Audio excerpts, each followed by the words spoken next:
Je vous remercie tous d'être restés pour cette deuxième partie. Elle va être au moins aussi passionnante si ce n'est plus que la première, et surtout peut-être beaucoup plus politique, vous vous en rendrez compte.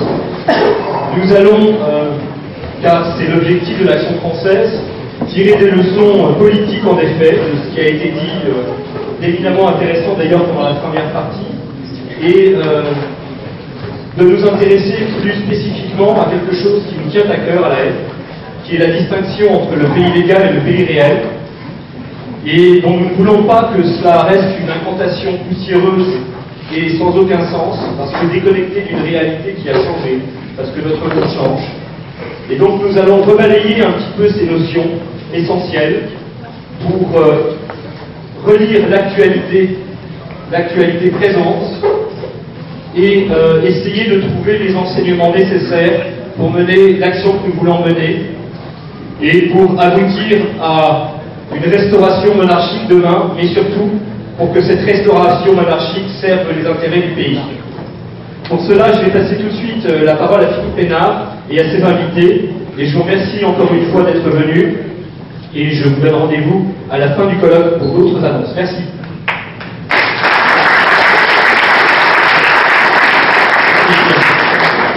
Nous avons le plaisir d'être avec Stéphane Blanchonnet, qui est président du comité directeur d'Action française, Jean-Philippe Chauvin, qui est vice-président du groupe d'Action réaliste et délégué réaliste aux élections européennes. Marc Foucault, à mes côtés, pour ceux qui ne le connaissent pas encore, président fondateur du Ciel. Voilà, les applaudissements sont censés être aussi nourris qu'avec les invités médiatiques de la première partie.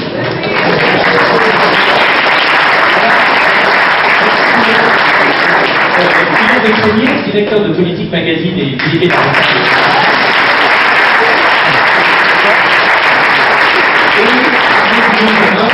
écrivain et journaliste.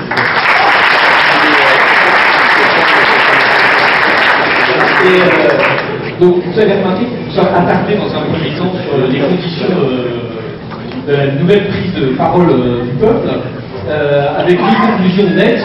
D'une part, la France est au fond du tombeau et les gays et catholiques sont inertes. Et la deuxième conclusion, c'est que nous devrions tous être en train de tracter avec Jean-Claude Martinez.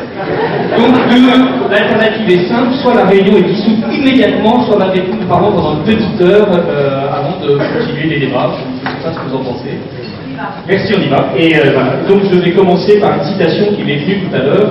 Des profondeurs, je t'appelle Seigneur, Seigneur, entends ma voix, que tes oreilles soient attentives à ma voix suppliante.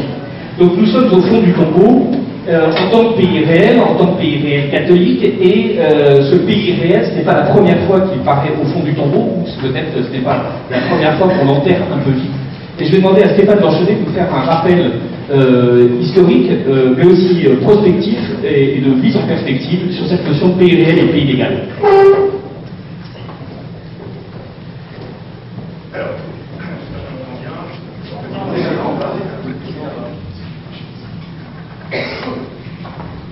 C'est mieux comme ça. Voilà.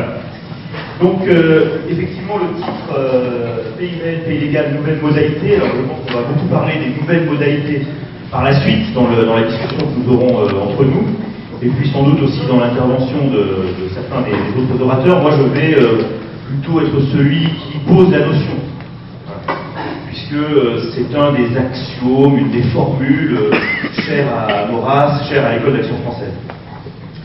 Alors, je vais diviser mon propos de cette manière. Je vais d'abord vous proposer deux lectures possibles de cette distinction entre le pays réel et le pays légal chez Maurras et dans l'école d'Action française. Ensuite, effectivement, j'entrerai un petit peu déjà dans les nouvelles modalités en considérant l'actualité. Et peut-être, si j'ai le temps, mais vous verrez, ce sera très bref, je ferai un petit addendum qui sera une réflexion sur le fait de savoir si cette opposition, cette distinction est de droite ou de gauche, ou les deux. Alors, vous direz, c'est pas dans le cœur du sujet, mais voilà, la question m'a paru intéressante à poser, et donc j'essaierai d'y répondre à la fin. Alors, en ce qui concerne les deux sens qu'on peut attribuer à la distinction pays réel, pays légal chez Maurras. Je pense que pour la première, vous la connaissez tous, c'est la distinction politique. Et puis la seconde, on pourrait la qualifier tout simplement de métapolitique. La distinction politique, tout simplement, c'est le constat que fait Maurras du divorce entre l'oligarchie, qu'il appelle le pays légal, le régime des partis, pourrait-on dire, et d'autre part, ce qu'il appelle le pays réel, c'est-à-dire, il le définit ainsi, le pays qui travaille et ne politique pas. Voilà, ça c'est dans son enquête sur la monarchie, on trouve cette formule, définissant le pays réel ou le pays vrai, aussi cette expression chez Maurras. Donc il est question de remettre en cause la représentativité du système parlementaire, du système républicain, et de lui opposer le peuple dans toutes ses autres dimensions, la société, pourrait-on dire. On parlerait aujourd'hui de société civile. Voilà, donc ça c'est le sens le plus connu, je pense que tous à l'esprit ce sens-là. Alors on pourrait y ajouter un sens métapolitique, puisque on peut dire que Maurras considère la nationalité comme étant le produit de l'histoire, et donc comme étant une série d'apports successifs, une construction donc opérée par les Capétiens, et la France, donc la France réelle, c'est cette France historique qui est composée de ces différentes couches que sont le christianisme par exemple, que sont un certain nombre d'éléments qui vont déterminer nos mœurs, notre mode de vie, notre manière de nous comporter les uns à l'égard des autres. Donc c'est cette France produit de l'histoire qu'on peut opposer à la France abstraite qui aujourd'hui est déjà dans Maurras est la seule reconnue par les institutions, qui est la France véhicule de l'idéologie des Lumières. C'est-à-dire cette France réduite à un certain nombre de notions. Alors on peut l'exprimer par la formule liberté, égalité, fraternité. On peut l'exprimer de différentes manières, la référence aux droits de l'homme. Donc une sorte d'universalisme extrêmement abstrait, extrêmement réducteur. Le pays légal peut être aussi entendu de cette manière plus idéologique. Alors, si on considère l'actualité de ces deux définitions, il me semble qu'en ce qui concerne la première, on constate deux choses principalement par rapport à l'époque de Maurras. On constate d'abord l'extension du pays légal. Là, je me situe vraiment, je rappelle, sur l'axe politique, la nature politique de la distinction. Le pays légal s'est accru, tout simplement parce que l'État que nous connaissons aujourd'hui est, déjà Maurras dénonçait un État obèse, un État qui se substitue en permanence à la société, et c'est évidemment encore beaucoup plus vrai aujourd'hui qu'à son époque. Donc le pays légal, de ce point de vue, c'est vraiment accru. Maurras, pour l'anecdote, fait un décompte, toujours dans le discours préliminaire d'enquête sur la monarchie, et après avoir débattu un petit peu de la question, il arrive à l'idée que le pays légal, c'est 30 000 individus. C'est-à-dire ce sont les politiciens et leur clientèle. Voilà.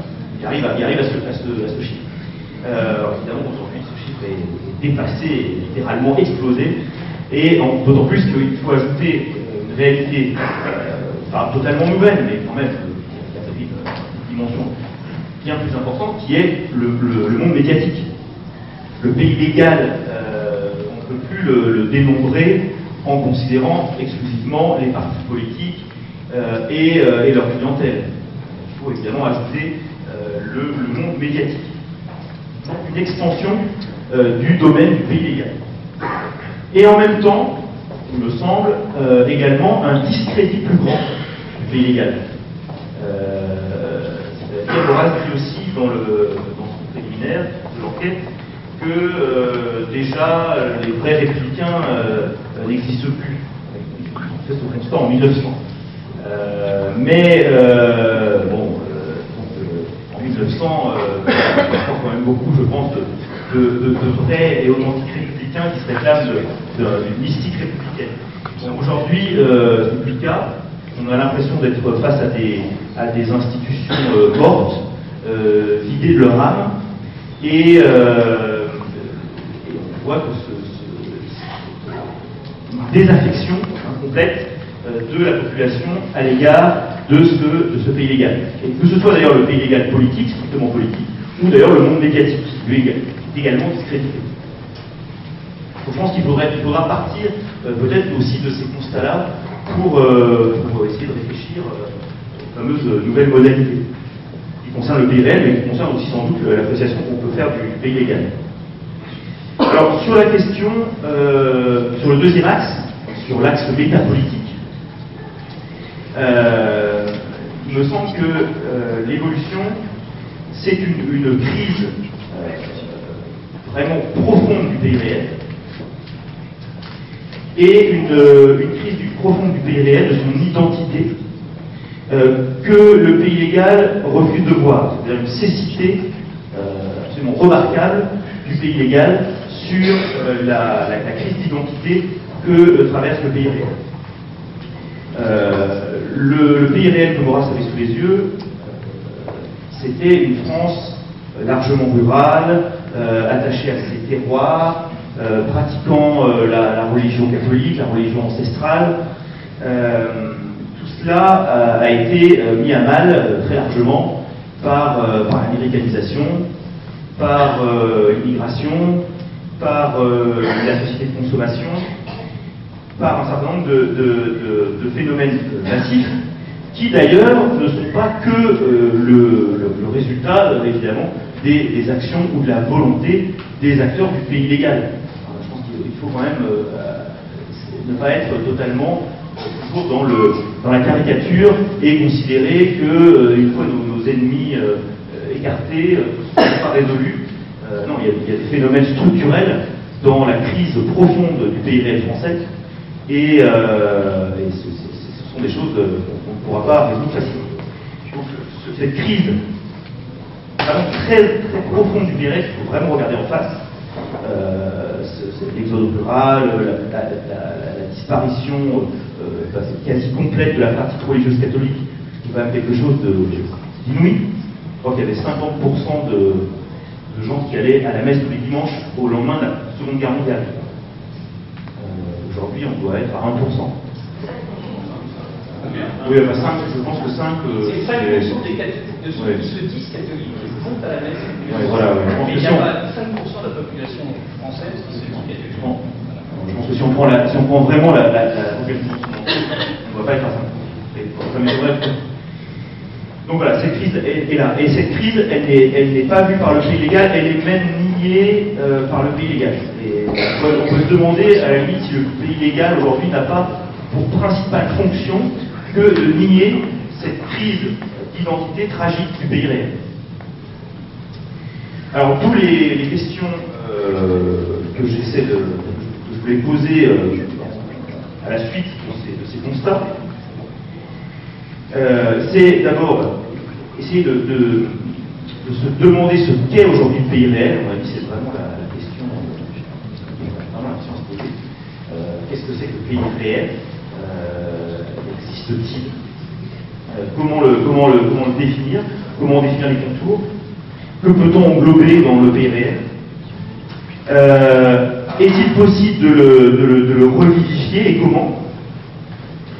Le simple renversement du pays légal, c'est ce que je disais un petit peu, suffira-t-il à ramener un ordre légitime?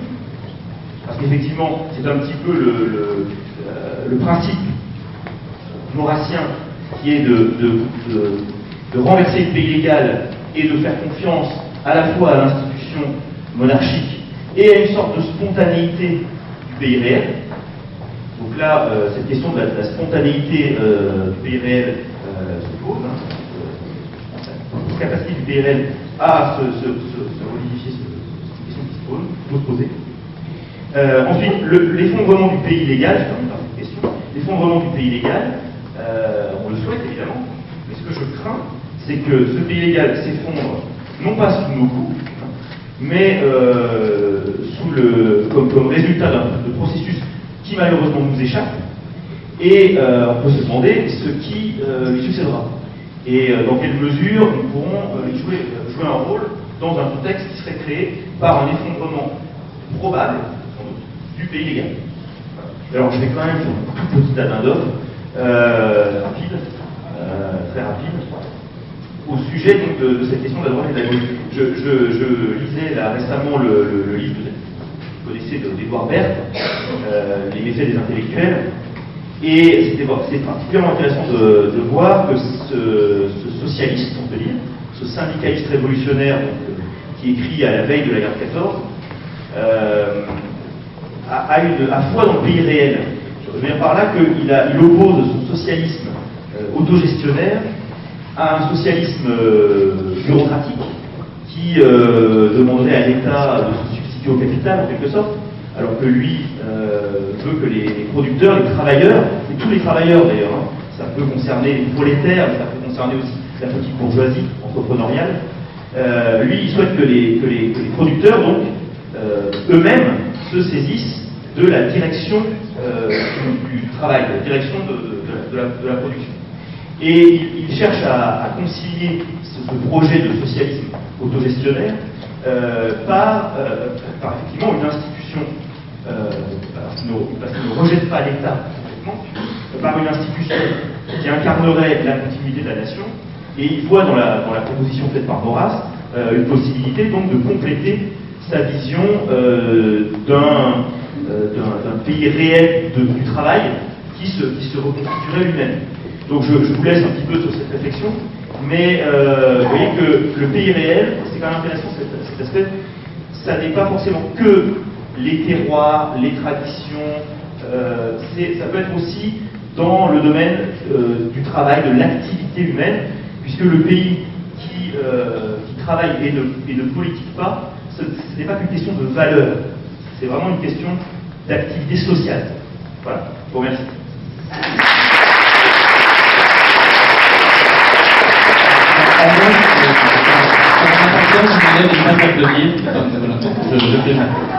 Paul-Marie, par rapport à ce que disait Stéphane tout à l'heure, et notamment dans la définition du pays légal selon Maurras, 30 000 personnes, les partis politiques et leur clientèle, avec aujourd'hui des millions de chômeurs et des millions supplémentaires de personnes assistées, est-ce que vous pensez que le pays réel est en fait aussi obèse que le pays légal, ou plutôt est-ce que le pays légal n'a pas fini par comprendre l'intégralité de la population, et s'il n'y a pas maintenant une parfaite adéquation en fait entre pays réel et pays légal dans les conditions actuelles de la sociologie française? Vous voulez commencer par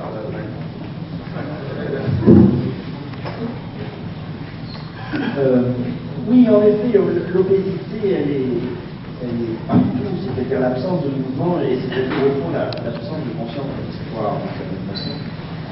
Il me semble que le grand mot qui domine notre période, c'est un mot affreux qui s'appelle la prudence. Mais encore une fois, c'était ma conclusion. Pour dire comment j'y arrive. Pour commencer, je suis très content que l'on parle de nouveau de cette opposition entre le pays réel et le pays légal. C'est pas qu'il y ait eu cette idée là derrière, je félicite, parce que je crois que cette distinction a toujours été très opératoire et elle est évidemment aujourd'hui glaçante et peut-être décisive, parce qu'elle pose la question, des questions peu posées, peut-être plus importante encore que la question de la souveraineté, mais très liée, celle de la légitimité, c'est celle du peuple, c'est-à-dire de l'unité du peuple. Ça a été la grande chance de la France en réalité, des siècles, de la grande magie de la monarchie, que de lier pas simplement évidemment le suffrage, mais peut-être par l'affection, je reprends le mot de Stéphane, les gouvernants et les gouvernés, si tant est que cette distinction soit si précise. Depuis le début de la France, on peut dire que si la France a été créée par le baptême de Clovis. Beaucoup de gens pensent cela, c'est vrai ou faux, la France ne cesse pas de... non pas de mourir, mais ne cesse pas de naître d'une certaine façon. Il est à plusieurs reprises, j'espère qu'elle ne finira pas de naître. Mais le baptême de Clovis est très significatif, enfin, donne un peu le là qui sera la monarchie pendant des siècles. C'est pas été là justement en 1789 ou au milieu du XIXe siècle. C'est l'adhésion de Clovis à la religion de son peuple. C'est ça le baptême, le miracle du baptême. Clovis est le roi de France, mais il sait que s'il veut régner sur l'ensemble un peu disparate que constitue l'héritage gallo-romain, il doit constater que les gallo-romains sont d'abord unis par une religion, par le christianisme, et il se convertit à la religion de son peuple. Et c'est à partir de ce moment-là que l'étincelle est donnée, ce lien entre le roi et son peuple que symbolise le baptême et qui est renouvelé sans cesse par le sacre. C'est une grande force qui évidemment de temps en temps s'érode, et s'érode spécialement à la fin du XVIIe siècle. Je dirais que le grand symbole inquiétant, c'est Versailles. La distinction entre, oui, le pays réel qui est un peu partout, mais qui est notamment à Paris, dans le bouillonnement parisien, et le roi qui s'en écarte, qui s'enferme un peu, alors c'est moins vrai de Louis XIV, même dans la seconde période, à partir du moment où il s'installe à Versailles, il croit toujours que Louis XIV va venir à Versailles, il s'installe qu'à la moitié de son règne en fait. Ce sera pire pour Louis XV, qui n'en sort pas, pratiquement pas de Versailles. Et ça, évidemment, ça annonce les tremblements de la fin du siècle.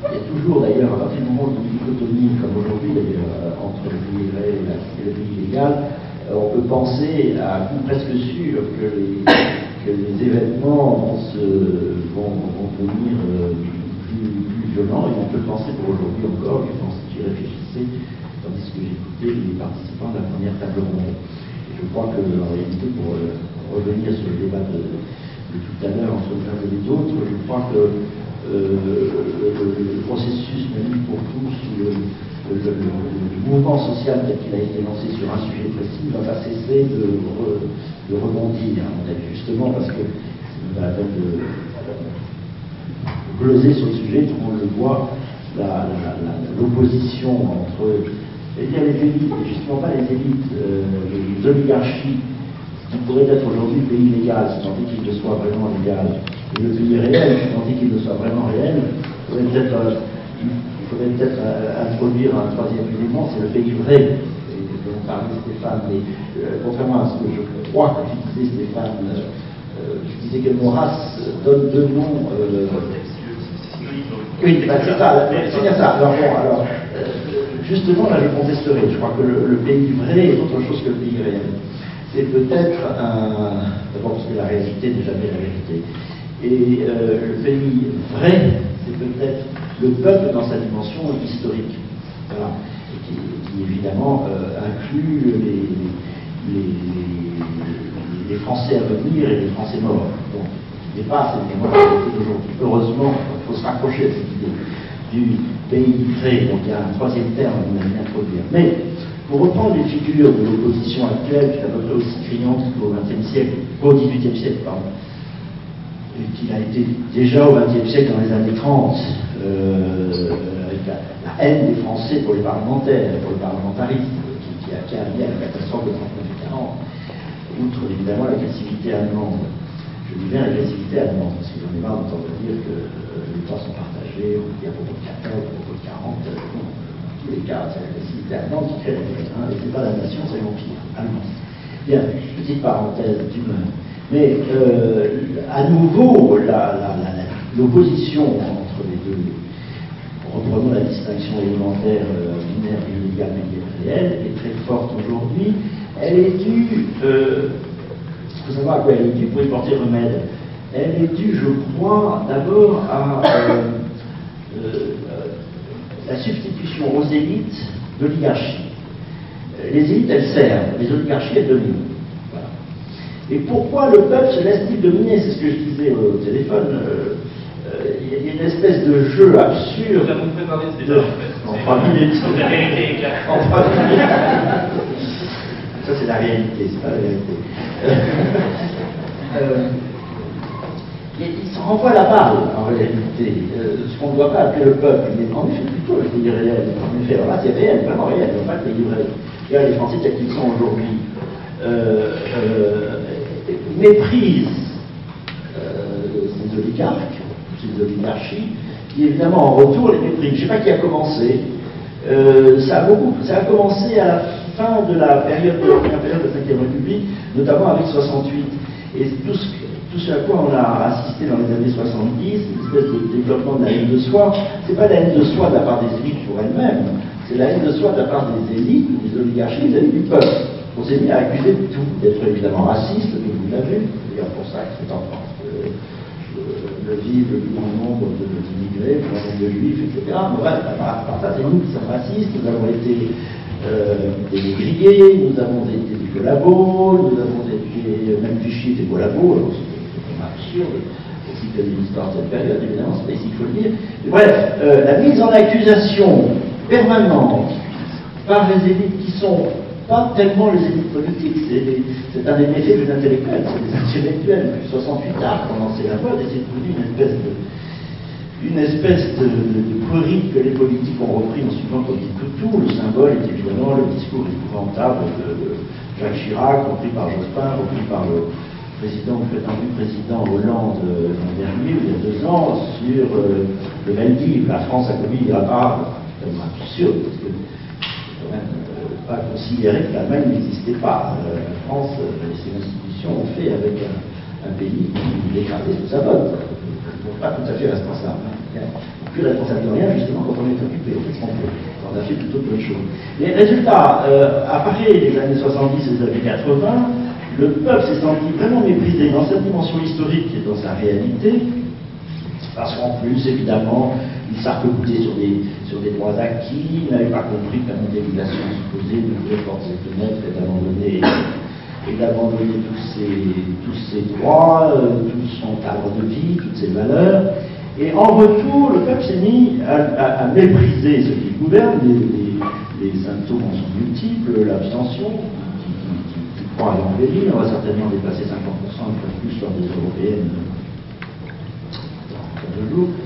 Mais ça n'est qu'un symptôme parmi d'autres. En retour, l'affaire du référendum de 2005 est une preuve de mépris épouvantable. Enfin, le traité de Lisbonne est une gifle stupéfiante infligée par les dirigeants à un peuple qui avait dit non il y a 2 ans, enfin 2 ans plus tôt, et qui s'est vu infliger exactement le texte qu'il avait refusé. C'est incroyable d'en arriver là. Et donc, c'est rien passé. Voilà. Je crois pas. C'était tellement gros, il aurait pu se passer des choses. J'ai essayé de faire des manifestations de rue. J'avais même embauché, pour leur donner un peu de relief, Brigitte Bardot. Je crois que je n'ai pas atteint les 200 000 de la première manifestation pour tous de novembre 2011, et encore moins le million, les 2 millions ont suivi. Ils n'ont pas réagi. Et ils n'ont pas réagi parce que, je suis en train de comprendre pourquoi, notamment parce que la question est bien posée encore une fois, parce que l'un et l'autre, pays légal et pays réel, ne sont vraiment ce qu'ils sont, c'est-à-dire des élites et un peuple lié que par le sentiment de l'histoire. Justement, l'Europe est, de ce point de vue-là, un poison épouvantable. C'est une toxicité folle, l'Europe, de ce point de vue-là. Enfin, pas l'Europe qu'on appelle maintenant l'Europe, c'est-à-dire l'Union européenne, c'est exactement le contraire du souci européen qui existe et qui a sa noblesse et qu'il faut prendre en compte. Mais l'Union européenne est évidemment un garage pour sortir de l'histoire. C'est aussi ce qu'a révélé l'affaire du référendum de 2005, dernier des référendums en date et peut-être dernier des référendums avant longtemps. Aucun référendum pendant toute la présidence Sarkozy, certainement pas pour la présidence Hollande, on n'aura pas un tel risque, là pour le coup, parce qu'il va voter à 18%, ou 20, ou 22. Mais enfin, le fait est que à partir du moment où on sort de l'histoire, pourquoi le peuple serait un peuple? C'est une dimension historique linéaire. Pourquoi, dans ce cas, une élite serait une élite? Pourquoi un peuple aurait une affection pour une élite qui lui demande rien si ce n'est de se taire? S'adapter, c'est un peu la même chose, c'est-à-dire à s'abandonner lui-même. Alors, tout ce que je dis peut paraître un peu comme ça évanescent et théorique, mais je voudrais justement en arriver à ce que j'appelais tout à l'heure le vice de prudence. Au milieu de tout ça, les responsabilités. les responsabilités de quelques hommes politiques. Alors là, il y en a pas 30 000. Il y en a les chefs des grands partis, voilà, une vingtaine de personnes qui ont une responsabilité majeure pour sortir de ce cycle de désaffection réciproque du pays réel et du pays légal. Il faut briser ce cercle, et je crois qu'on le fera par l'imprudence. L'imprudence, c'est-à-dire pas seulement sur le terrain européen, mais par exemple sur le terrain européen, de multiplier les défis. Je crois que c'était un mot utilisé tout à l'heure mon ami Martinez, qui fait semblant d'avoir des oppositions avec moi, alors qu'elles sont toutes les minces, je viens de dire. Mais je ne sais pas de compter des amis, j'ai dit, mais enfin, je vais supposer ça va être d'accord. C'est délicat de répondre, mais sur l'essentiel, le défi, c'est-à-dire à la fin, le défi de la mondialisation est un défi à relever, autrement qu'en se repliant sur la souveraineté et le souverainisme. Je dis à lui que le souverainisme, il ne faut pas le caricaturer de ce point de vue-là. Je crois que la souveraineté est une manière d'agir positivement et franchement dans la mondialisation. Je crois qu'il a tout à fait raison quand il dit que faut refuser à la fois le tout religieux et le tout marché et imposer la loi française, c'est celle du tout politique. Bon. Et ça suppose évidemment des défis, ça suppose d'énormes risques, d'énormes propositions à faire et aux Français et au monde. On fait des propositions au monde que si on les fait aux Français. Et on ne peut parler aux Français que si ce qu'on leur propose, notre cas est inspiré, à une portée immédiatement universelle. Bon, la France que par la grandeur, comme disait quelqu'un que j'aime beaucoup, j'ai toujours aussi ici, c'est le général de Gaulle, qui n'est pas toujours très affectionné, je sais pas. Mais je pense que le défi que suppose l'élément indispensable de toute grande politique et de toute réconciliation entre les politiques et le peuple, c'est-à-dire la grandeur, le risque, la volonté de faire l'histoire, la volonté de sortir du train-train, et là, parfois là, et si quelqu'un peut dire dans ce royaume ou ce pays, c'est bien moi et là, j'ai sans cesse cru que j'allais trouver à l'horizon celui qui allait prendre le risque. Alors, je ne vais pas faire le chapelet, je fais quelquefois des hommes que j'ai servis, mais alors, ils ont tous échoué. Alors, par précaution, j'exclurai la candidate dont j'étais porte-parole lors de la dernière élection présidentielle. Là, les dés ne sont pas. Les dés sont jetés, on reste indécis. Mais c'est justement ce qui se passe en ce moment. Mais j'ai servi Philippe Séguin, c'était un homme qui avait la trouille en permanence. Alors que j'ai cru qu'il pouvait relever justement un défi, et il en avait montré assez les signes pour recevoir beaucoup d'affection du peuple français, même en dehors de son camp. Mais justement, de son camp, il n'est pas sorti. Il s'est laissé enfermer dans le RPR. Je ne voulais pas quitter, par prudence.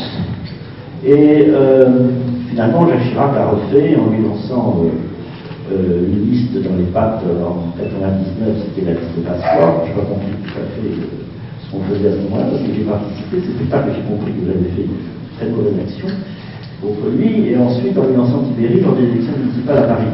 Bref, Philippe Séguin a été refait à cause de sa prudence. Il n'a pas défié Chirac comme il fallait le faire, il y avait une petite fenêtre, c'est les élections de 95.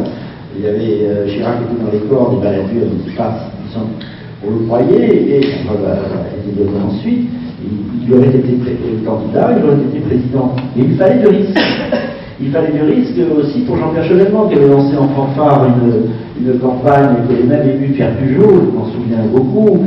J'ai le plaisir à citer notre ami Pierre, une pensée pour lui. Il était très bouleversé. J'avais vu quelques jours après par le discours de Vincennes de Chevènement, sur le thème de l'homme de la nation, des droits de gauche, l'homme de la nation. Bon, là, il s'est complètement dégonflé, Chevènement, et pourtant j'ai suivi justement de leur panneau, encore une fois, et ça a fini en bonheur, parce que finalement, ce qu'il avait derrière la tête, c'était encore des calculs, c'était une absence totale de risque. On était persuadé que Jospin aurait besoin de ses voix au second tour, et que Jospin serait élu par les voix qu'il lui apportait au second tour. Le père Chevènement, c'était un peu raisonnement, il deviendrait Premier ministre en négociant le report. Donc il inscrivait sa stratégie dans la politique aérienne la plus sinistre.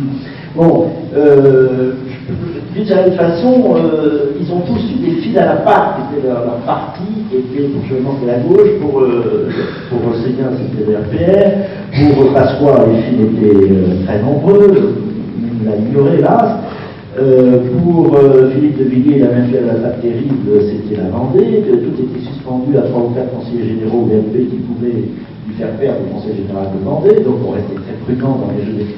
Bref, personne n'a pris de risque. Le risque de demander sans cesse à Marine Le Pen de prendre, pour l'instant, elle ne le fait pas, alors on va voir ce qui va se passer. Mais sans ce risque, sans sortir de la prudence, de vertu qui est un vice, la prudence est un vice. Pour un chrétien, la prudence est un vice. Il faut être prudent. Et finalement, je le suis parfaitement et je m'en félicite moi-même tous les jours. Il faut qu'il y ait un jour un homme politique qui sorte du calcul de la prudence, qui sache que son interlocuteur c'est l'histoire, que d'une certaine façon il sache prendre le peuple à revers, c'est-à-dire sans l'entretenir dans sa médiocrité. Oui, aujourd'hui il est médiocre parce qu'avec ce jeu de dévalorisation respective du peuple et de ses élites ou de ses oligarchies, il n'y a plus rien. C'est-à-dire que si personne n'a confiance, ni la tête dans le peuple, ni le peuple dans la tête, le résultat, c'est qu'on est en train de tomber dans une vie sociale affreuse. Bon, encore une fois, les mouvements de l'an dernier donnent un petit, c'est ma conclusion, un petit espoir. Et je pense que d'une certaine façon, je ne sais plus qui disait, il faut invoquer le Seigneur, il faut invoquer Dieu dans l'espace public. Oui, je suis tout à fait d'accord. Moi, je m'en remets à la providence. C'est-à-dire qu'il y a un moment, je pense qu'il y aura un homme ou une femme qui sortira de la prudence. Et c'est ça qui réconciliera, à mon avis, le pays légal et le pays réel. La réconciliation, c'est la recréation de l'histoire, c'est-à-dire d'un peuple dans une dimension qui n'est pas celle du pays réel, mais celle du vrai pays, c'est-à-dire de cette métapolitique qui s'appelle un peuple dans sa dimension historique. Et je pense que ça ne peut pas arriver, c'est-à-dire que c'est nécessaire au sens latin, mais que c'est ça ne peut pas ne pas être. Et alors j'attends ce décret de la Providence. Je pense qu'il est à chercher beaucoup dans ce qui s'est passé l'an dernier, en effet, la réapparition d'un peuple. Je suis presque tenté de dire que d'une certaine façon, même si j'ai compris les objections présentées tout à l'heure, l'exclamation à la fin du Manif pour tous, nous sommes le peuple, avait quelque chose malgré tout de vrai, c'est-à-dire une espèce de réappropriation de l'histoire. Voilà, c'est ça que je réponds. Mais ça n'obtient pas du tout ce que vous avez dit, mais j'ajouterai cela. C'est que je crois, comme dans le référendum de 2005, que le peuple français existe toujours. Voilà. Et si le peuple français existe toujours, c'est donc que la réconciliation est possible, c'est donc un jour il y aura un homme politique qui se ressaisira de l'ensemble du peuple français et qui retrouvera l'unité qui avait été celle de ce peuple, toujours difficile à faire, même tout au long de la monarchie française. Merci de votre attention.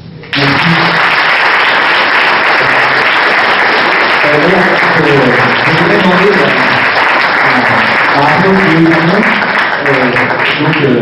en tant qu'écrivain et journaliste, qui fait partie de cette oligarchie médiatique qui nous occupe, et j'aimerais que tu nous dises d'abord exactement quel est ton plan secret, mais surtout comment est-ce que tu considères aujourd'hui qu'il y a ou non une éruption du pays légal dans la sphère médiatique. Est-ce qu'il y a une offre alternative qui est véritablement en train de se créer? Et même d'ailleurs, dans quelle mesure les médias censés être acquis à la cause de l'oligarchie de Nantes ne sont-ils pas en train de prendre un vent nouveau? 1, 2, ça marche. Ça marche? Oui, d'abord, l'expression pays réel, pays légal, celle formule de Charles Maurras, est un peu ambivalente, parce que tout dépend de ce qu'on appelle effectivement le pays réel et le pays légal. Il me semble qu'on pourrait définir au minimum le pays légal comme étant le système libéral libertaire qui nous domine, libéral au sens économique et libertaire au sens politique. Grosso modo, aujourd'hui, la mondialisation néo-capitaliste est la face du système libéral sur le plan économique, et l'immigration de masse est la face de ce libertarisme sur le plan sociétal qui est en train de s'imposer un peu près partout dans le monde et notamment en France évidemment. Face à l'hyperclasse mondialisée que représente le pays légal, à ces oligarchies financières, à ces lobbies, à ce système libéral libertaire, il y a des Français qui s'opposent à ce système-là. Ces Français, on peut aujourd'hui les compter parmi les 20 à 24%, 25% que pourrait récolter Marine Le Pen d'ici 2 semaines aux élections européennes.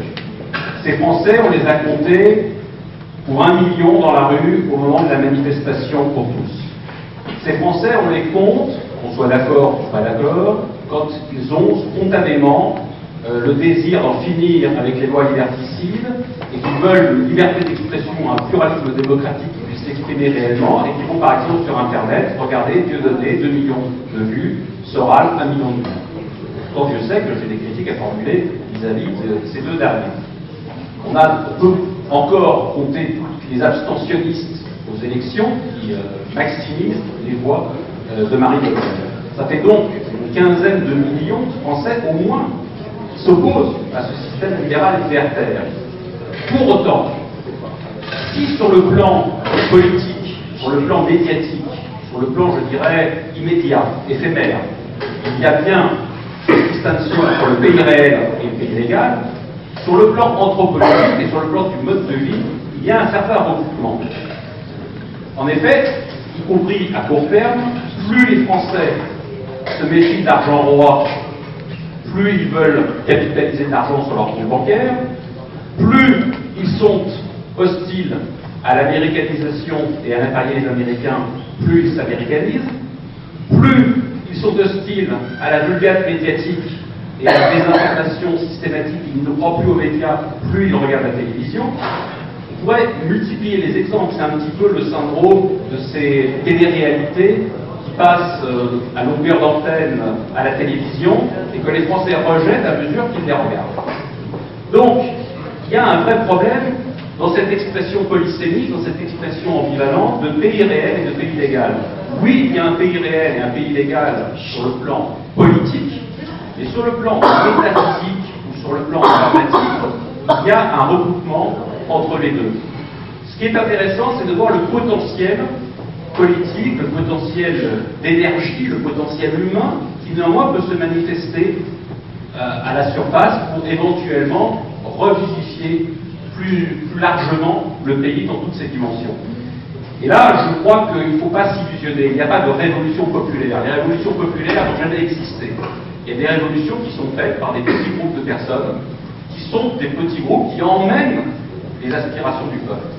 De ce point de vue-là, je citerai volontiers José Antonio Primo de Rivera, le chef de la phalange espagnole dans les années 30, qui disait « La révolution est toujours du fait d'une minorité absolue, inaccessible au découragement. » Donc, c'est nous, soyons cette élite.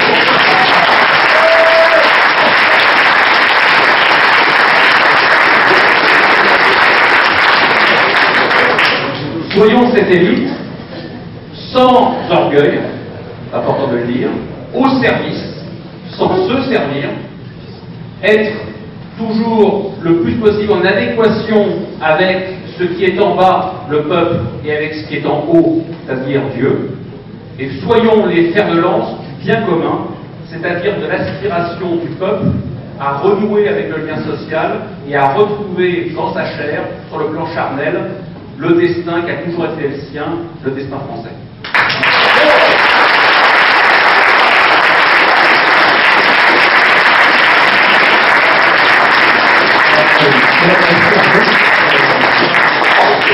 Merci à toi. Et si maintenant tu pouvais répondre à ma question, elle était portée plus sur... effectivement, tu as eu parfaitement raison de souligner que le pays réel et le pays légal en fait convergeaient dans le champ médiatique, puisque à la fois le champ médiatique reproduit l'oligarchie qui la paye, mais en même temps le pays réel se régale de ce que le pays légal lui sert à travers la réalité. Néanmoins, il y a quand même une offre médiatique alternative, et par exemple les 2 millions de visiteurs uniques du Salon Beige, le relancement de la F2000, que tout le monde a salué,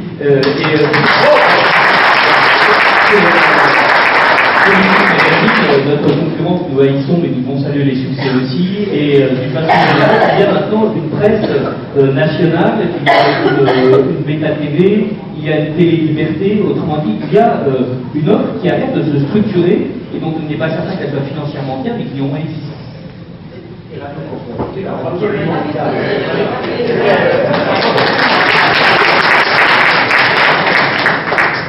Oui, d'abord, il ne faut pas imaginer que nous sommes tous ici réunis et que nous représentons de manière autodésignée, de manière autosuggestive, la vérité. Nous essayons de servir la vérité, mais nous ne représentons pas la vérité. Il y a une petite différence à faire, et je tiens à ce que ça soit dit, parce qu'on sombre vite dans une mentalité occitionale, une mentalité, ghetto, qui fait défaut parfois à la mouvance de la droite anticonformiste. Donc ça, c'est la première chose. La deuxième chose, il y a effectivement des médias sur lesquels nous pouvons compter, et qui sont des médias alternatifs au système dominant. Radio Courtoisie, puisque Paul-Marie et moi-même animons une émission respectivement sur cette radio qui existe depuis maintenant 27 ans, et qui a plus de 600 000 auditeurs avec des pointes à 1 million parfois.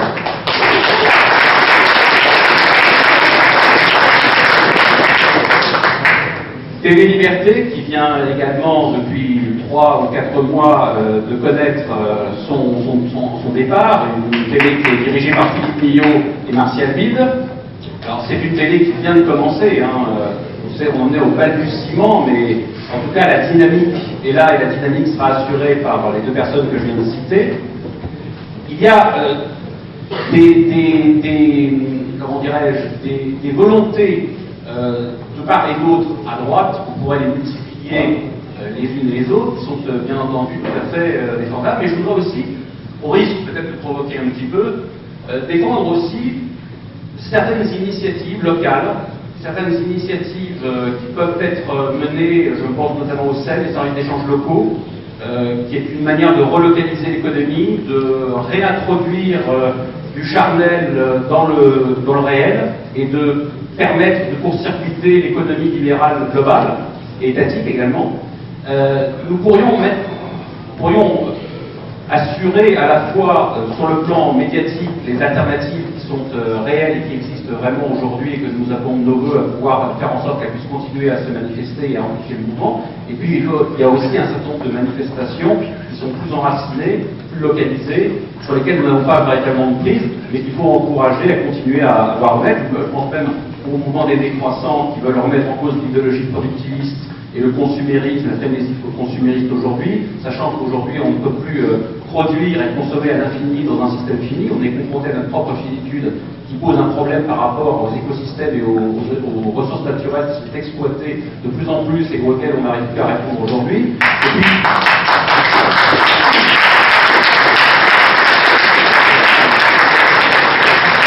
Aux mouvements anti-pub aussi qui se manifestent et qui ne sont pas forcément de notre paroisse, si j'ose dire, qui sont plutôt des mouvements à gauche, mais qu'il faut soutenir aussi parce qu'ils participent d'une rupture aussi avec le système spectaculaire marchand et publicitaire qui envahit nos consciences, qui envahit nos espaces médiatiques, qui sont en train de pourrir littéralement la planète. Et puis également, il y a tous ceux qui peuvent, d'une manière ou d'une autre, politiquement, faire en sorte de pouvoir faire reculer à la fois cette mondialisation néolibérale d'un côté et cette immigration pléthorique de l'autre, participent évidemment à faire en sorte que l'identité nationale, l'identité européenne et les identités des peuples dans le monde puissent donner encore une fois une véritable claque au système planétaire de mondialisation, d'intégration européenne, de planification de tout ce qui aujourd'hui va dans le monde du capitalisme ambiant et qui permet plus au peuple d'être eux-mêmes et d'être autonomes. Voilà.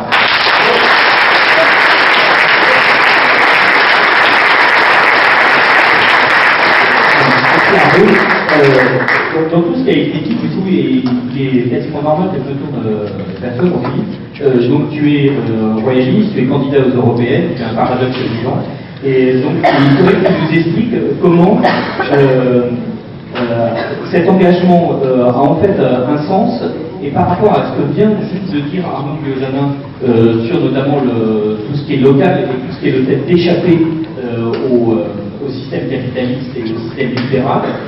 Tu as toi une façon précise de penser l'Europe et de penser notamment une population bien précise, et c'est peut-être là en fait que le pays vrai existe, c'est en fait dans le pays pauvre, et même dans l'Europe pauvre. Et donc, est-ce que cet engagement royaliste est légitime à cause de cette Europe pauvre et à cause de ces Français pauvres? Est-ce qu'on peut aussi trouver une dichotomie Europe légale, Europe réelle?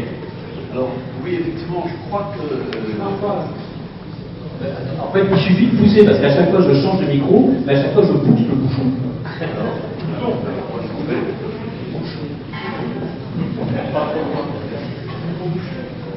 Oui, effectivement, depuis quelques années, je me penchais sur la question européenne, d'abord parce qu'elle est évidemment de plus en plus présente, ne serait-ce qu'à travers l'enseignement, et nous la voyons à travers les programmes où elle n'est plus que d'une seule manière.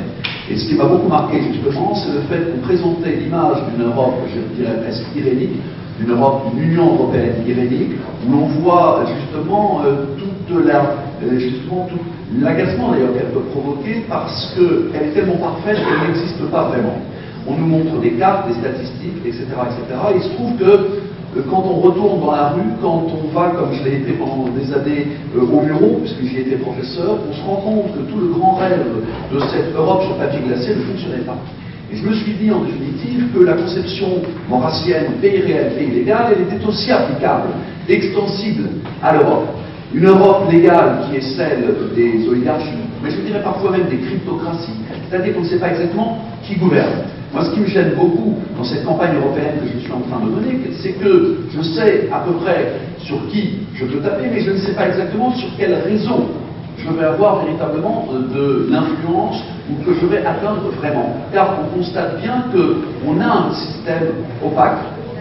Il y a moins de 10 ou 15% des Européens et des Français qui savent exactement comment ça fonctionne, et cette Europe légale, elle, fonctionne. Parce que, n'oublions pas une chose, c'est qu'en 2004, en 2009, on a eu des taux d'abstention qui dépassaient les 80% dans les pays d'Europe de l'Est. Est-ce que cela a gêné pour autant cette Union européenne, cette construction européenne? Non, pas du tout. Et là, en même temps, je me suis dit, mais s'il y a une Europe légale, il y a bien forcément quelque chose de réel. Il y a une idée, il y a une histoire de l'Europe, une histoire, ou même des histoires européennes, qui d'ailleurs ne sont pas forcément uniques, qui sont parfois extrêmement contradictoires. L'Europe celtique, l'Europe gallo-romaine, l'Europe latine, etc., etc. Il y a des Europes qui se confrontent, qui s'affrontent, etc. Et puis parfois, il y a des moments d'unité, mais qui ne correspondent pas forcément exactement aux limites que nous donnons généralement à l'Europe. Après tout, l'Europe romaine et l'Europe chrétienne du début, c'est tout le bassin méditerranéen. L'Europe carolingienne, c'est qu'un petit morceau de l'Europe, etc., etc. Hein, et puis on a la chrétienté. Mais la chrétienté, en définitive, elle s'arrête aux portes de l'Empire byzantin et elle est limitée aussi, d'une certaine manière, par le monde slave, etc., etc. Il y a une Europe réelle dans le sens où il y a des histoires, il y a des nations, il y a des États qui se sont construits, parfois contre d'autres États, parfois contre d'autres peuples, etc., etc. Mais ce qui m'intéressait le plus, c'était pas tellement l'Europe seulement réelle au sens des nations, des terroirs, etc. C'était aussi l'Europe des gens. Et effectivement, la question de la pauvreté, je ne sais pas si vous avez remarqué, l'Europe légale comme le pays légal n'en parle quasiment jamais. Moi, il y a quelque chose qui m'a marqué dans cette campagne européenne que je fais. Je me promène beaucoup en voiture. Hein, je vais dans les petits villages où personne ne vient. Je vais dans des banlieues où là, il y a un peu plus de monde à aller, hein, parfois à leur corps défendant d'ailleurs. Et je me rends compte d'une certaine manière, c'est que l'Europe, elle ne colle plus, l'Europe légale ne colle plus aux intérêts, aux aspirations des gens, parce qu'il y a une pauvreté, il y a un appauvrissement, et cette Europe des pauvres, on n'en parle jamais. Mais je ferai la remarque suivante, c'est qu'on n'en parle pas au niveau européen, on n'en parle pas plus au niveau français. Donc, on a 125 millions de pauvres, un quart de la population de l'Union européenne qui est pauvre. L'Europe légale ne s'en occupe pas. Et quand on regarde bien, l'Europe légale, comme le pays légal, et on peut dire d'une certaine manière que l'Europe légale, c'est l'extension du pays légal, de la conception du pays légal que Maurras applique à la France, à l'Europe et peut-être même au-delà. C'est la gouvernance plutôt que le gouvernement. C'est l'économique et la gestion plutôt que le politique. Eh bien, cette Europe légale, elle a complètement rejeté cette Europe des réalités, cette Europe des pauvretés, pas que heureusement que les pauvretés, mais cette question est complètement dans l'ombre. L'Europe légale, en définitive, oublie cette question parce qu'elle ne colle pas avec le message irénique qu'on a depuis 92. Je relisais un texte de 1991 au moment du débat qui allait avoir autour de Maastricht. On nous disait, ça va nous amener plus d'Europe égale plus de prospérité. Regardons les affiches de l'époque. Et elles sont encore visibles dans les manuels scolaires de l'époque. Et on nous promettait avec le robot, et en particulier la baisse de la pauvreté. L'appauvrissement serait derrière nous. Or, on constate aujourd'hui, c'est que l'Europe légale, non seulement n'a pas empêché la crise, le processus de modernisation qui est un autre nom de la crise d'une certaine manière, l'inverse d'ailleurs, hein, et que cette Europe légale, elle a oublié les réalités, et je dirais plus que l'Europe réelle, les Europes réelles, et le pays réel, ou les pays réels, parce que je pense que la notion de pays réel ou d'Europe réelle, elle doit en fait plutôt se conjuguer au pluriel, tandis que l'Europe légale, d'une certaine manière, elle se conjugue au singulier, avec la gouvernance que l'on voit à travers les institutions européennes, et qui répondent elles-mêmes à des institutions beaucoup plus axées sur la gouvernance, confère le traité transatlantique. L'Euratlantique, en définitive, c'est la gouvernance, c'est une forme de mondialisation, c'est une préservation, d'une certaine manière, d'une mondialisation légale, d'une certaine manière, qui s'oppose au peuple, aux réalités, aux différences, aux diversités, et qui n'impose qu'un sens unique de l'histoire. En définitive, les vrais marxistes aujourd'hui, ce sont les ultralibéraux. On s'est toujours posé la question, pourquoi est-ce que Jacques Attali était de gauche? Pourquoi il se disait marxiste? Mais il va jusqu'au bout des choses. La gouvernance mondiale, c'est un monde sans État, sans frontières, c'est un monde sans classe. Il n'y a plus que des consommateurs, d'une certaine manière. Et, d'une certaine manière, l'Europe légale, eh bien, elle est l'aspiration vers la consommation, elle est la société de consommation, elle est la société de croissance, indéfinie apparemment, ou infinie. Et puis elle oublie tous ceux qui restent au bord de la route, d'une certaine manière. On ne les voit pas, ils sont grands. Il y a 5,5 millions d'ouvriers encore en France. On devrait avoir une représentation ouvrière dans ce pays légal. Ils existent, ils ont des métiers. On ne les voit que lorsque le Russie ferme, et on les traite de populistes parce qu'ils votent mal. Donc, c'est un peu tout ce qui me vient à l'esprit, alors un peu dans le désordre, comme vous voyez, et quand on évoque le pays réel, le pays légal, l'Europe réelle, l'Europe légale, et c'est peut-être aussi dans les thèmes que l'on voit justement que la légalité n'est pas la légitimité. Pourquoi cette Europe légale ne s'intéresse pas aux pauvretés réelles, par exemple?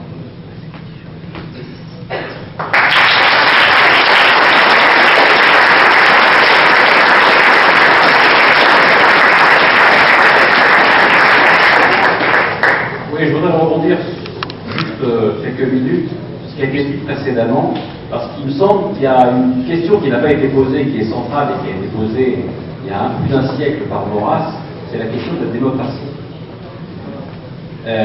Pour ma part, je ne suis pas antidémocrate. J'avoue que sur le plan... J'avoue que dans l'idéal, le système qui me paraît le plus approprié pour la France, l'Europe, c'est le système de la monarchie de droit divin.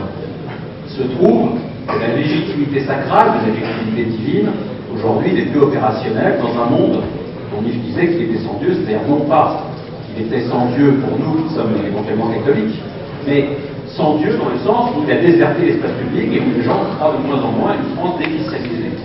Donc nous sommes obligés de poser la question du politique. Et le politique, c'est la voie du possible, et non pas seulement du souhaitable. Et le possible, il y a trois légitimités qui aujourd'hui peuvent fonctionner. Max Weber les énonçait ainsi: la légitimité populaire, la légitimité charismatique et la légitimité divine. La légitimité divine, je viens d'en parler, la légitimité charismatique débouche sur la dictature, et la légitimité populaire est ce qui nous reste, c'est-à-dire voter pour des représentants locaux, nationaux, qui soient encore véritablement des membres à partie complète de la nation, et qui ne soient pas, que la souveraineté populaire et la souveraineté nationale ne soient pas confisquées par des oligarchies et des lobbies qui aujourd'hui malheureusement font que la démocratie n'est plus de formelle et non pas réelle. Donc moi j'en appelle à une démocratie organique, une démocratie locale. Quand l'État était un peu organique, Frédéric Leplay, qui s'était repris par la tour du pain, disait la monarchie dans l'État, l'aristocratie dans la province, la démocratie dans la commune. Malheureusement, le principe de subsidiarité, que j'appelle de mes voeux, n'est toujours pas aujourd'hui mis à exécution dans la nation. Il faut donc trouver un système de légitimité qui soit le moins mauvais, qui soit le plus opérationnel et qui surtout fasse battre la technocratie, le marchandage et le libéralisme marchand prédateur. De ce point de vue-là, je ne vois pas un autre système que le système démocratique, mais un système de démocratie libéré de la plutocratie, un système de démocratie libéré de la technocratie, c'est-à-dire un système où le peuple est souverain et où le peuple a encore la capacité de pouvoir assumer son destin.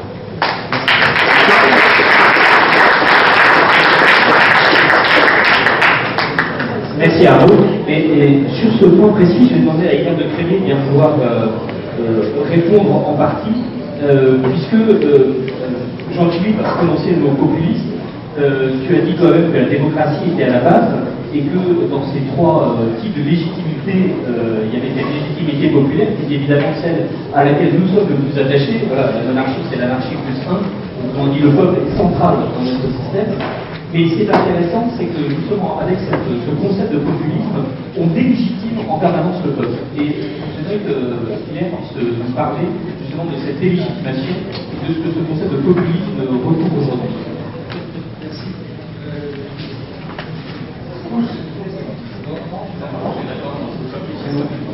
Ça marche, hein?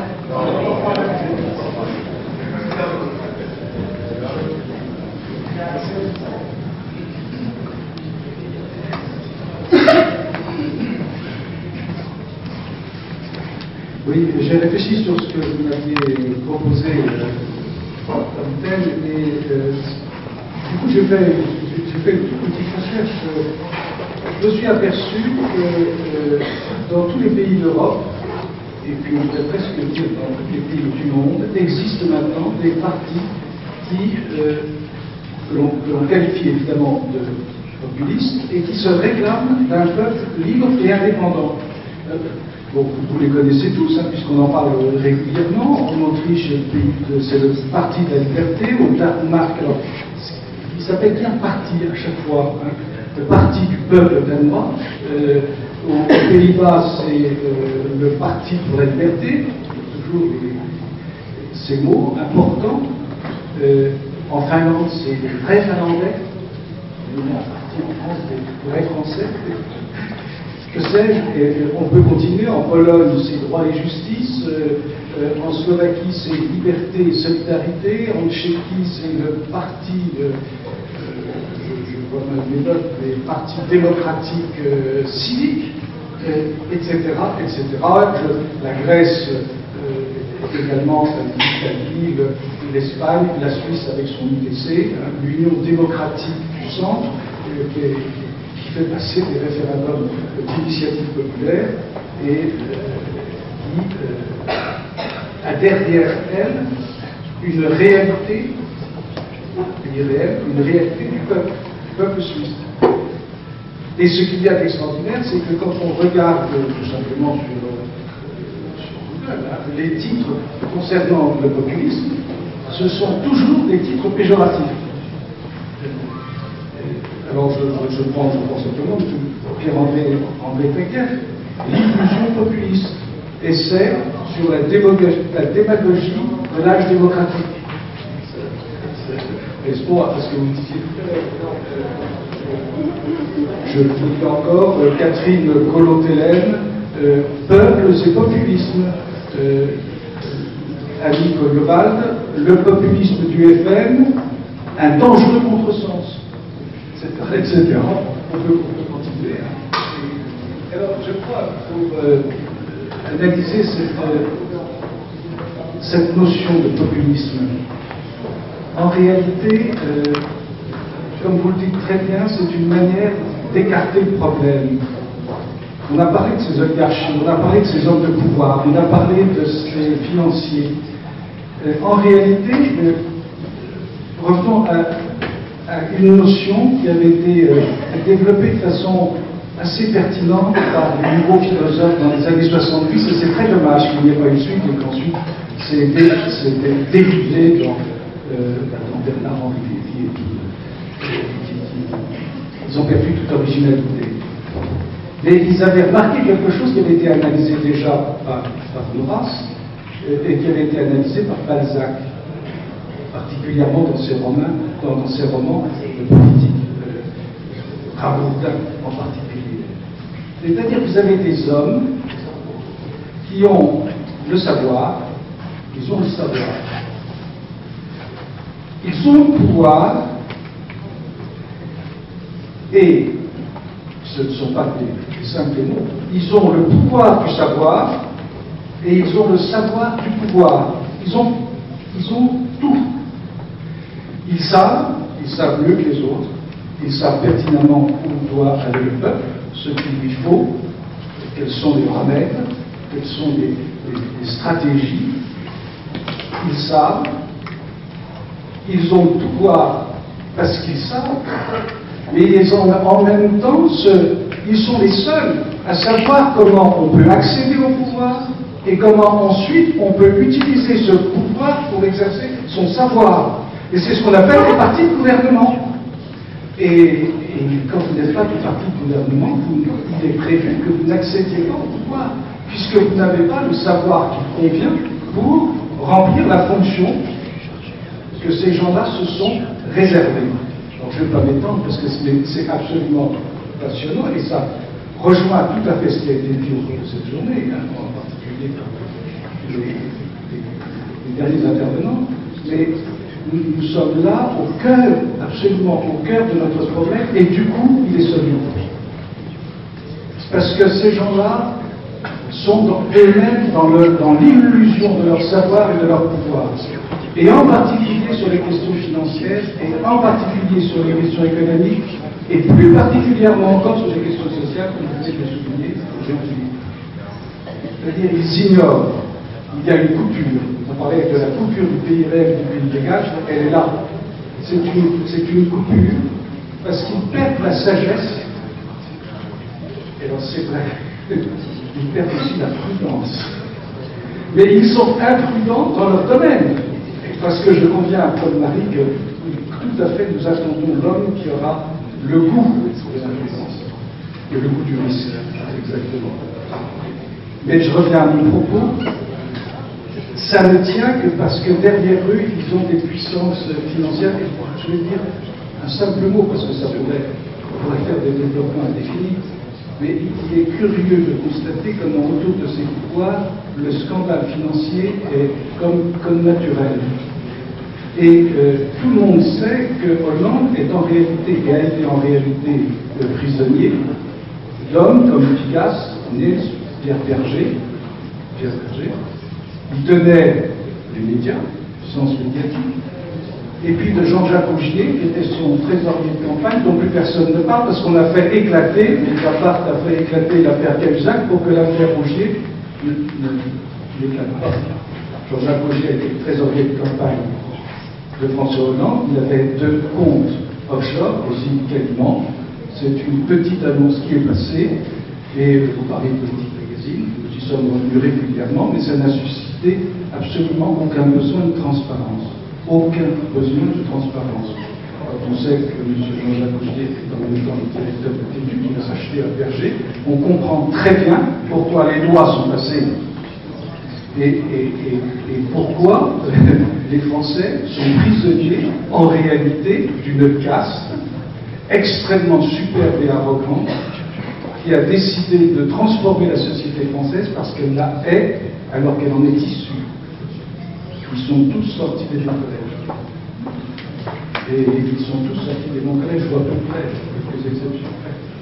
Hollande sort des écoles chrétiennes, Martineau sort des oiseaux, Ségolène Royal sort des Ursulines, vous le prenez tous, Hérault sort de la GEC. Et donc notre problème est soluble.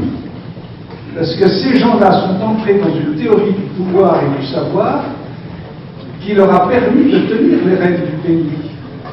Et ce sont des choses qui peuvent s'inverser. Et puisqu'on est à la veille de la fête de Jeanne d'Arc, je prendrai que cet exemple-là, pour ne pas être long, mais souvenons-nous, parce que l'histoire est répétitive, surtout l'histoire de France, n'est-ce pas, Paulin ? L'histoire est répétitive.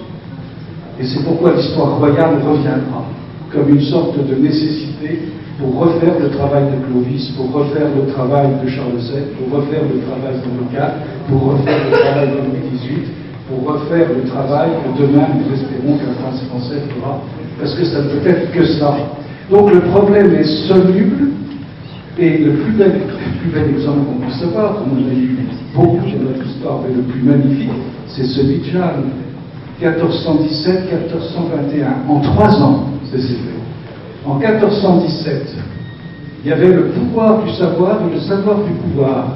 On était à l'époque où on ne savait pas encore très bien distinguer la suzeraineté de la souveraineté. Jeanne d'Arc est apparue à un moment crucial dans l'histoire de France et d'Europe.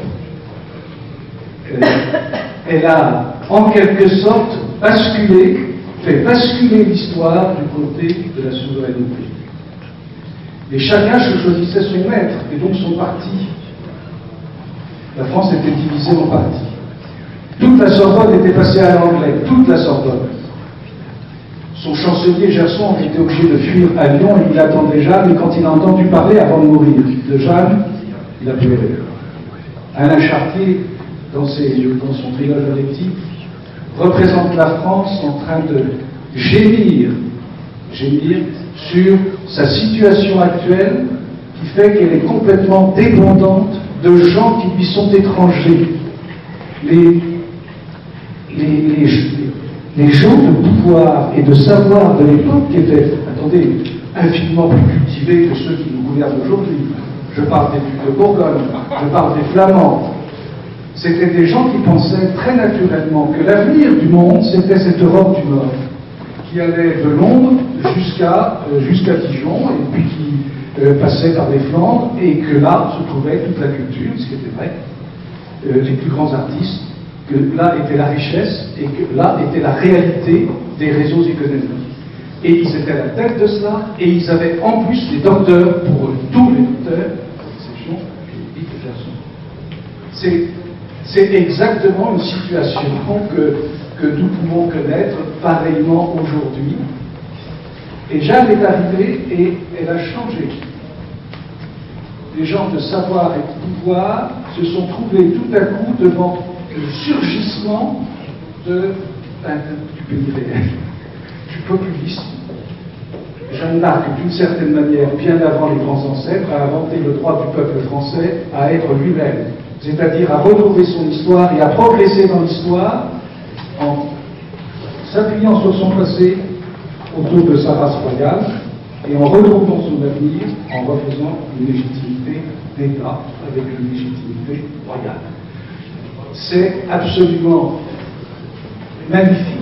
Alors elle avait l'aide de Dieu, elle avait son conseil, et donc elle a fait ça en 3 ans. Nous, il nous faudra peut-être un peu plus de temps, je pense, chers amis. Mais le modèle est là, et ce modèle, il est répétitif dans l'histoire de France. Quand est-ce que les gens de pouvoir et de savoir quittent leur pouvoir? C'est quand le pouvoir n'est plus intéressant. En 1958, ils ne savaient plus quoi faire. En 1940, quand les Allemands étaient à Bayonne, qu'est-ce que vous croyez que faisaient ces gens-là? Ils essayaient de prendre de la Syria et ils refilaient le truc à Maréchal parce qu'ils étaient heureux de le trouver. Il vient un moment, et je pense que nous devons continuer notre pression pour qu'ils reçoivent des coups de boutoir. Et c'est pour ça que la manif pour tous, c'est quelque chose de formidable, parce que c'est de fait, en dépit de ce qui a été dit tout à l'heure par quelques personnes, un éveil, un incontestable éveil. Il faut que ça se poursuive pour que le moment où ce système s'effondrera, et il s'effondrera sur des questions financières, économiques et sociales. Et à ce moment-là, il faut qu'il y ait la solution politique. Et la solution politique, c'est la restauration de l'État, d'abord, qui permettra ensuite de retrouver les libertés du pays.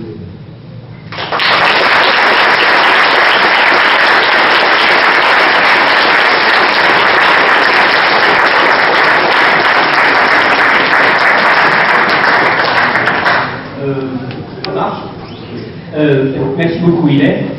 Paul-Marc, je crois que vous aviez vous aviez une remarque à faire.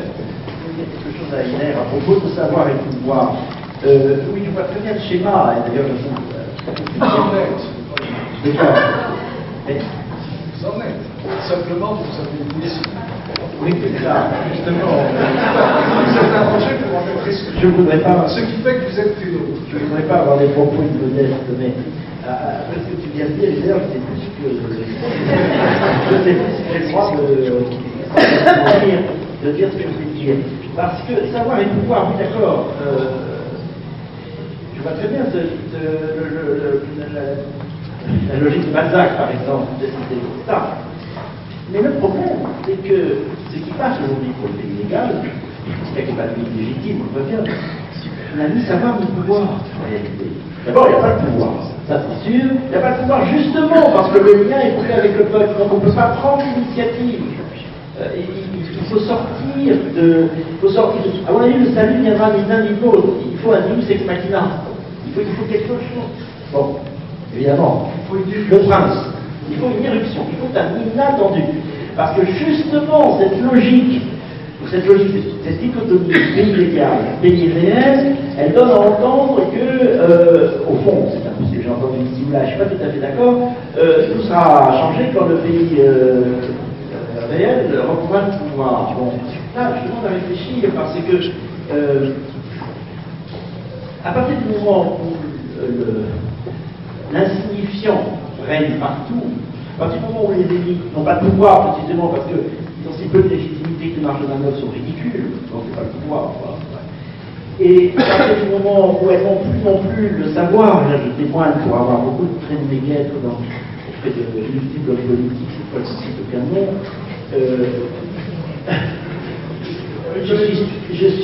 mais oui, c'est bien la difficulté, je suis sans cesse atterré par leur inculture. Alors là, c'est pas le savoir. Mais mon passage dans le monde politique est un passage parmi les incultes. Et donc, ils n'ont ni pouvoir ni savoir, c'est ça. Et donc, je ne crois pas, Hilaire, que la solution soit attendre une restauration, si je veux dire, un retour au schéma, la reconquête d'un pouvoir par des hommes qui savent, des hommes qui, sachant, créent des liens et seront en mesure d'exercer un véritable pouvoir. Il faut attendre quelque chose de complètement différent. Vraiment, je répète, j'attends le deus ex machina, j'attends l'inattendu. Les 2 millions qu'il y a un an en place des Invalides, c'était inattendu. Il y a des d'ailleurs, je vois des signes par-ci par-là, puisque Béatrice Beau est ici, je voudrais dire que ça crève de la faim. Dans mon esprit de début février, Béatrice, c'était l'inattendu, ça paraissait incongru. Mais c'est le mot de sergent, oui, je mets ma peau au bout de mes idées. Et c'est quelque chose comme ça qui va surgir, qui n'appartient absolument pas à la logique que nous menons actuellement. Alors évidemment, je ne peux pas en dire plus, parce que ce qui est attendu, évidemment, nous l'attendons sans savoir ce que c'est. Et bien, c'est ce que nous sommes tous en train de faire. Nous attendons quelque chose sans savoir ce que ce sera. C'est bien comme ça.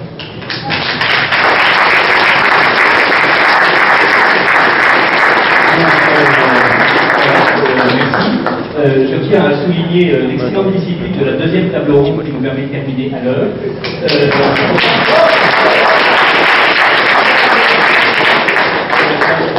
Merci beaucoup, Hilaire, pour ces développements et pour la pensée. Merci Stéphane pour tout ce que vous faites à la tête du président du comité directeur de l'AS et tout ce que vous allez faire au CRM-UDF. Autant dit, le camp Maxime Réal-Desarts, c'est le camp des jeunes de cet été. Merci Jean-Philippe pour ton engagement et le fait que tu présentes des listes avec ton mouvement dans toutes les régions françaises, presque. Voilà, donc vous pouvez voter si vous voulez, il y a 1000 choix qui s'offrent à vous, mais en voici au moins. Merci Arnaud pour tes éclairages, merci Paul-Marie de nous avoir rappelé qu'effectivement nous attendons quelqu'un et qu'il y a toujours une visite surprise qui est possible. Et merci à l'Action française de nous avoir permis d'organiser ce débat.